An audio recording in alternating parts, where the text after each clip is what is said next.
السلام علیکم students of class 7. کیسے ہیں آپ سب لوگ؟ امید ہے انشاءاللہ اللہ کے کرم سے ٹھیک ٹھاک ہوں گے. بچوں، آپ جیسا کہ جانتے ہیں کہ ہم باب پنجم سٹارٹ کیا تھا ہم نے پریویس لیسن میں. مشاہیر اسلام کی مشہور شخصیات، وہ کردار، وہ شخصیتیں جن کی اسلام کے حوالے سے بہت ایفرٹس ہیں اور جو ہم سب کے لیے تا قیامت رہنمائی کا ذریعہ ہیں.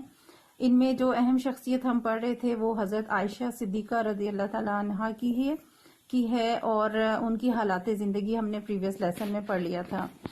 آج ہم ان کی شخصیت کے بارے میں پڑھیں گے. حضرت عائشہ رضی اللہ تعالیٰ عنہا علم و فضل میں یکتا تھیں. یکتا کہتے ہیں منفرد. علم کے حوالے سے، فضیلت کے اعتبار سے ان کی شخصیت جو ہے وہ منفرد تھی.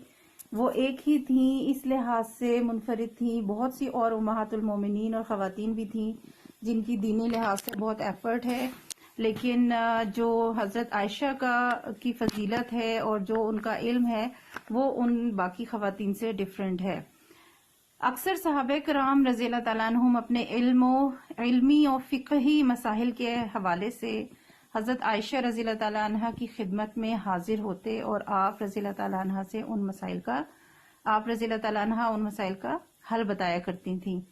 صحابہ کرام اپنے علم کے علمی مسائل اور جو فقہی مسائل، فقہ کہتے ہیں جو شرعی قوانین ہیں، جو قانون ہے، اسلامی قانون، اس کے جو مسائل ہوتے تھے، اس کے بارے میں اگر کوئی ایشو ہے، کوئی پریشانی ہے تو ان مسائل کو لے کر وہ حضرت عائشہ سے آ کر معلومات حاصل کرتے تھے اور حضرت عائشہ ان مسائل کا حل بتایا کرتی تھیں. حضرت عائشہ قرآن و حدیث، فقہ، تاریخ کے علوم میں دسترس رکھتی تھیں. قرآن کی ترجمہ تفسیر میں، اسی طرح سے حدیث کے حوالے سے بھی، اور فقہ جو قانون میں نے ابھی آپ کو بتایا جو شرعی قوانین کا علم ہے اور تاریخ کا جو علم ہے، ان سب میں دسترس رکھتی تھی، یعنی کہ مہارت رکھتی تھی. بہت زیادہ عبور حاصل تھا انہیں ان علوم میں. انہوں نے حضور صلی اللہ علیہ وسلم سے 2200 احادیث روایت کی ہیں. یعنی حضور صلی اللہ علیہ وسلم کے ظاہر زوجہ مطہرہ تھیں، ان کے ساتھ وقت گزارا اور جو باتیں حضور صلی اللہ علیہ وسلم بیان فرماتے تھے تو وہ احادیث انہوں نے روایت کی ہیں.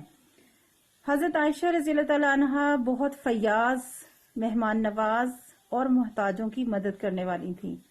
فیاض کہتے ہیں کھلے دل والی، سخی، جو کبھی بھی تنگ دل نہیں ہوتی تھیں اور جو کچھ ہوتا تھا وہ اپنے ضرورت مندوں پر اور اللہ کی راہ میں خرچ کرتی تھیں. اس کے ساتھ ساتھ مہمان نواز تھیں. اگر مہمان آتے تو بہت ان کی عزت اور خاطرداری کرتی تھیں. اسی کے ساتھ ساتھ محتاجوں کی مدد بھی کرتی تھیں. ایک مرتبہ حضرت عبداللہ بن زبیر رضی اللہ تعالیٰ عنہ نے انہیں 1,00,000 درہم بھیجے. انہوں نے اسی وقت سے انہیں ضرورت مندوں میں اور محتاجوں میں تقسیم کرنا شروع کر دیا اور اپنے لیے کچھ نہ رکھا. اور یہ واقعہ کس چیز کا بتا رہا ہے؟ ان کی فیاضی کا. اتنی فیاض تھیں، اتنے کھلے دل والی تھیں کہ حضرت زبیر نے ان کو 1,00,000 درہم بھیجے اور انہوں نے اسی وقت سے انہیں تقسیم کرنا شروع کر دیا، غریبوں میں، ضرورت مندوں میں، محتاجوں میں، اور کچھ بھی اپنے لیے نہیں رکھا. آپ رضی اللہ تعالیٰ عنہ بہت محبت کرنے والی اور عفو و درگزر سے کام لینے والی تھی. محبت بھی کرتی تھیں اور دوسروں کی غلطیوں سے درگزر بھی کرتی تھیں، معاف کر دیا کرتی تھیں. اس کے ساتھ ساتھ غیبت اور بدگوئی سے اجتناب کرتی تھیں. غیبت کہتے ہیں پیٹھ پیچھے کسی کی برائی کرنا، کسی رشتہ دار کی یا کسی قریبی عزیز کی یا کسی بھی حوالے سے کسی بھی شخصیت کی، اس کی غیر موجودگی میں برائی کرنے کو غیبت کہتے ہیں. اسی کے ساتھ ساتھ بدگوئی، برا کہنا، یعنی کبھی بھی اپنے منہ سے غلط لفظ، برے الفاظ نہیں نکالتی تھی. دشمن کے لیے بھی ہمیشہ اچھے الفاظ میں ہی بات کرتی تھی. حضرت عائشہ بہت عبادت گزار تھیں. فرض نمازوں کے ساتھ ساتھ سنتیں اور نوافل بھی کثرت سے پڑھا کرتی تھیں. یعنی جو نمازیں فرض تھیں وہ تو ادا کرتی ہی تھیں، لیکن اس کے ساتھ ساتھ سنتیں بھی اور نفل بھی ادا کرتی تھیں. تہجد اور چاشت کی نماز بھی باقاعدگی سے ادا فرماتی تھیں. تہجد کی نماز رات میں، عشاء کی نماز کے بعد درمیانی رات میں پڑھی جاتی ہے، اور چاشت کی نماز جو ہے وہ فجر کی نماز کے بعد، سورج نکلنے کے بعد، دن کے ٹائم 12 بجے سے پہلے جو ہے وہ پڑھی جاتی ہے. جو فرض نہیں ہیں یہ نمازیں، لیکن یہ نفلی نمازیں ہیں اور وہ ان کو بھی باقاعدگی سے ادا کرتی تھیں. رمضان کے روزے بھی رکھتی اور اس کے ساتھ ساتھ نفلی روزے بھی رکھتی ہیں. رمضان کے روزے تو فرض ہیں ہی، لیکن اس کے علاوہ جو مہینوں میں مختلف مہینوں میں نفلی روزے بھی رکھا کرتی تھیں.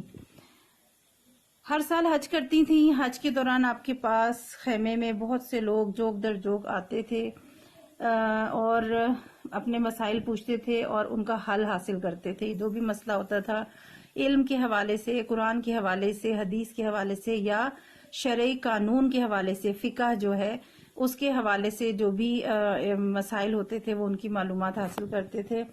ان کا زیادہ تر وقت عبادت میں اور لوگوں کے مسائل کا حل بتانے میں گزرتا تھا. حضرت عائشہ نے چاروں خلفائے راشدین کا زمانہ پایا. یعنی حضرت عائشہ جیسا کہ ہم جانتے ہیں سب سے کم عمر بیوی تھی حضور صلی اللہ علیہ وسلم کی، اور آپ کے بعد حضرت ابو بکر صدیق خلیفہ بنے. 2 سال ان کا ڈیوریشن تھا. حضرت ابو بکر صدیق کے بعد حضرت عمر رضی اللہ تعالی عنہ جو ہے خلیفہ بنے، اور پھر حضرت عثمان اور پھر حضرت علی. تو اس طرح سے حضرت عائشہ نے چاروں خلفائے راشدین کے زمانے میں موجود تھیں اور اپنی جو خدمات ہیں دین کے لیے وہ پیش کی. یہ حضرت عائشہ صدیقہ کی شخصیت کے بارے میں ہم نے پڑھا ہے. اسی سے ریلیٹڈ آپ کو کوشچن ہے. حضرت عائشہ صدیقہ کی شخصیت کا جائزہ لیں. جو بھی ہم نے پڑھا ہے وہ سارا جائزہ ہی ہے، لیکن میں کسی حد تک کوشش کرتی ہوں آپ کو شارٹ کروا دوں تھوڑا سا. شخصیت والے پیراگراف میں آپ سٹارٹنگ سے لکھیں گے اور یہ فرسٹ 3 لائنز آپ کی پوری ہیں. کوسچن 2 کا آنسر اور روایت کی ہیں یہاں تک لکھیں گے.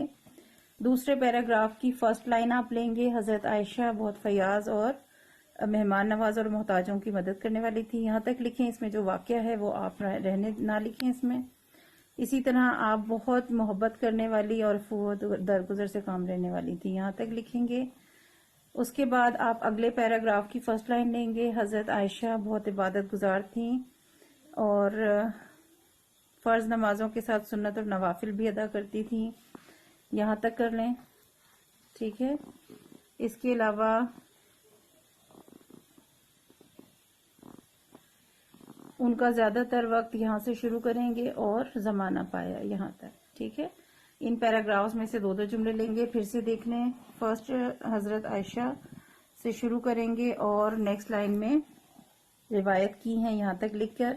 اگلے پیراگراف کی آپ پہلی لائن لیں گے یہاں سے یہاں تک. پہلا جملہ کمپلیٹ کر کے اگلی لائن میں 3rd لائن میں چلے جائیں گے. یہاں سے یہاں تک لکھیں گے. پھر نیکسٹ پیراگراف یہاں سے پہلے لائن لیں گے رکھتی تھیں. ٹھیک ہے. اور پھر آخری جو سینٹینس ہے لائن ہے ان کا زیادہ تر وقت یہاں سے شروع کریں گے اور یہاں تک. ٹھیک ہے جی. یہ آپ کا ہوم ورک ہے. آپ نے لکھنا ہے اور یاد کرنا ہے. اللہ حافظ.